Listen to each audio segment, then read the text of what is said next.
सोचिए कोई एक व्यक्ति को नौकरी पर नहीं आने के लिए नोटिस दे, लेकिन पहले ही वह दुनिया छोड़ के जा चुका हो। क्या ये कोई बुरी फिल्म की कहानी लगती है?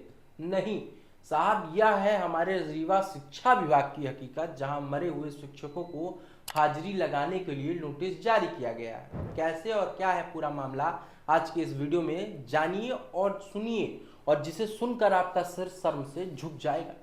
आज की कहानी है हमारे शिक्षा विभाग की लापरवाही और सिस्टम की नाकामी की, जहां विभाग को अपने ही कर्मचारी की बुनियादी जानकारी नहीं है। प्रदेश के शासकीय स्कूल में ई अटेंडेंस लागू हुआ है, ज्यादा समय नहीं हुआ है, लेकिन इस डिजिटल सिस्टम में ही विभाग की बड़ी खामियों को उजागर कर दिया है। हुआ यह कि शिक्षा विभाग ने सख्ती दिखाते हुए 1500 से ज्यादा शिक्षकों को नोटिस भेज दिया। नोटिस में पूछा गया कि वे रोजाना ऐप पर हाजिरी क्यों नहीं लगा रहे हैं। साथ ही चेतावनी भी दी गई कि अगर 3 दिन में जवाब नहीं दोगे तो आपका वेतन रोक दिया जाएगा।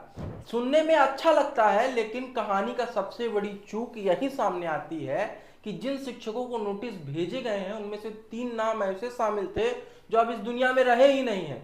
शिक्षक देवता दीन कोल का निधन 2023 में हो चुका है, छोटे लाल साकेत का 2022 में, और राम गरीब दीपांकर भी 2023 में अपनी अंतिम यात्रा पर जा चुके हैं। फिर सवाल उठता है कि इन मृत शिक्षकों को नोटिस क्यों भेजा? हाजिरी ना लगाने पर इनसे जवाब कौन मांगेगा? और सबसे बड़ा सवाल, क्या विभाग के रिकॉर्ड में ये अभी कार्यरत दिखाई दे रहे हैं? और अगर हाँ, तो क्या उनके मरने के बाद भी वेतन निकाला जा रहा है? अगर नहीं, तो फिर रिकॉर्ड इतना गलत क्यों है? जैसे ही यह मामला सामने आया, शिक्षा विभाग में हड़कंप मच गया। अधिकारी अब इस घटना को विभागीय और तकनीकी त्रुटि बताकर अपना पल्ला झाड़ने की कोशिश कर रहे हैं। जिला शिक्षा अधिकारी रामराज मिश्रा का बयान सामने आता है, जिसमें उनका कहना है कि यह एक तकनीकी गलती है जो डेटा अपडेट ना होने के कारण हुई है। मृत शिक्षकों को नोटिस नहीं जाना चाहिए था। हम इसे गंभीरता से ले रहे हैं और गलती को सुधारा जा रहा है। 3 मृत लोगों को भी नोटिस जारी किया गया है। सर, क्या मामला है, इस पे क्या कार्रवाई की गई? हाँ, ये संज्ञान में आया। क्या है कि अटेंडेंस शासन के नियम निर्देश के अनुसार लगाने के लिए पत्र जारी किया गया था। तो उसमें क्या संकुल प्राचार्य अपडेट करते हैं, और उसमें से जिनका नहीं किया तो वो दिखे होंगे, तो उसमें है बल्क के रूप में पूरी एजुकेशन पोर्टल से जनरेट होती है।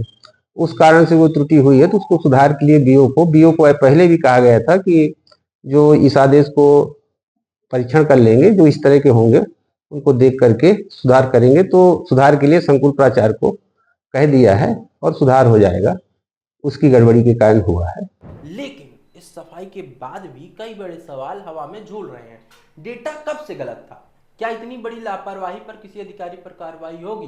क्या मृत शिक्षकों के नाम पर वेतन या अन्य लाभ जारी थे? और आखिर ऐसा विभाग जिसे अपने ही स्टाफ की स्थिति का पता ना हो, वो हमारे बच्चों की शिक्षा का भविष्य कैसे संभालेगा? यह एक सिर्फ नोटिस की गलती नहीं है, बल्कि यह हमारे सिस्टम की नींव में बैठे दोषों का आईना है। जब तक विभाग जिम्मेदारी नहीं सीखेगा, तब तक ऐसी भूत प्रेत वाली नौकरशाही बार बार सामने आती रहेगी। अब देखना यह होगा कि इस मामले में फिर त्रुटि बताकर दबा दिया जाएगा या फिर एक बार सच को कुछ बदल भी पाएगा। रीवा से हीरो पत्रकार की रिपोर्ट।